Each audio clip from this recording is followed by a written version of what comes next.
Friends, కేంద్రం budget ప్రవేశపెట్టింది.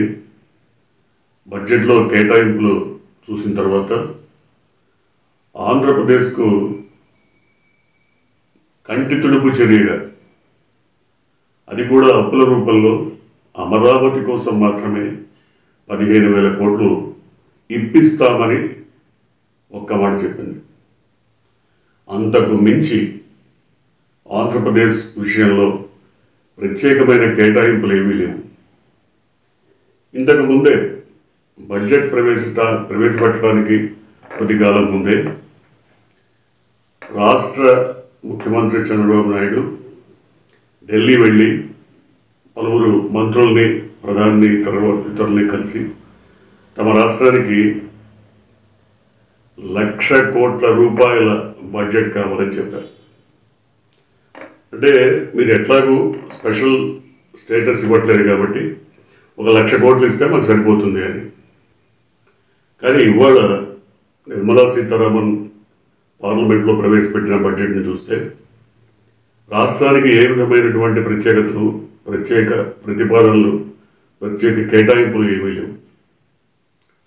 కేవలం అమరావతి కోసం 15,000 కోట్లు మల్టీలేయర్ ఏజెన్సీస్ ద్వారా ఇప్పిస్తాం. అంటే ప్రపంచ బ్యాంకు కానీ, ఇతర అట్లాంటిక్ నేషనల్ డెవలప్మెంట్ బ్యాంక్ కానీ, ఇట్లాంటి వాటి ద్వారా మీకు అప్పుగా ఇప్పిస్తాం. దానికి ష్యూరిటీ కేంద్ర ప్రభుత్వం ఉంటుంది. అంటే ఇది కూడా త్రూ కేంద్ర ప్రభుత్వమే రావాలి, నేరుగా రాష్ట్ర ప్రభుత్వానికి అవి అందజేయవు. కేంద్ర ప్రభుత్వం మధ్యవర్తిత్వంతో ఈ 15,000 కోట్లు ఇస్తారు. ఇక్కడ మనకు అర్థమయ్యేది ఒకటే, ఏదైతే విభజన చట్టం ఉందో, విభజన చట్టానికి సంబంధించి ఆ స్పిరిట్తో మేము కొన్ని కార్యక్రమాలు చేస్తామంటున్నారు. కానీ విభజన చట్టాన్ని కేవలం 10 ఏళ్ల కాలంలోనే అమలు చేయాల్సినటువంటి అవసరం ఉంది. 10 ఏళ్ళు దాటిపోయింది. 2014 నుంచి 2024 వరకు 10 ఏళ్ళు దాటిపోయింది. కానీ ఇప్పుడు ఆ స్పిరిట్తో పనిచేస్తాం. ఈ 10 ఏళ్ల పుణ్యకాలం వెళ్ళిపోయిన తర్వాత ఆ స్పిరిట్ అవసరం ఉందా? స్పిరిట్ ఉంటుందా?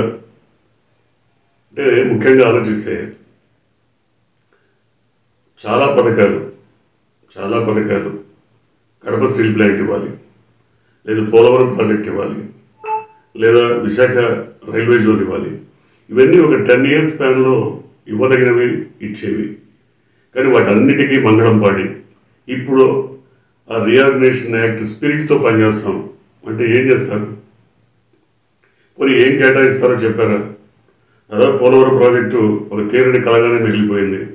దశాబ్దాల కాలంగా తీరని కలగా ఉంది. రాజశేఖర రెడ్డి వచ్చాక మొదలుపెట్టారు, అది ఇప్పటికీ పూర్తి కాలేదు. ఏం చేస్తారు? దాదాపుగా 55,000 కోట్లు దానికి కావాలన్నారు.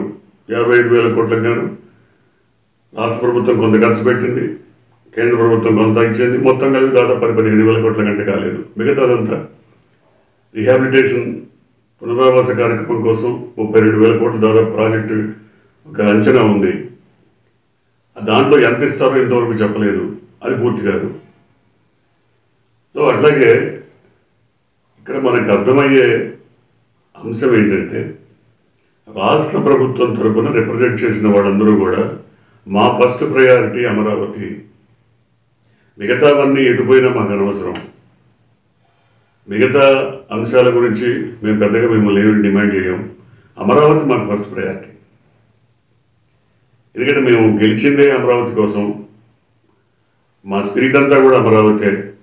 అక్కడ ఎవరైతే మేము చెప్పిన మాటలు విని మా భరోసాతో మరి 1,000 కోట్లు సొమ్ము ఖర్చు పెట్టి భూములు కొన్నారో వాళ్ళందరికీ కూడా ఇవాళ ఆ భూముల రెక్కలు వచ్చి కోట్లాది రూపాయల ఆదాయం సమకూరాలి.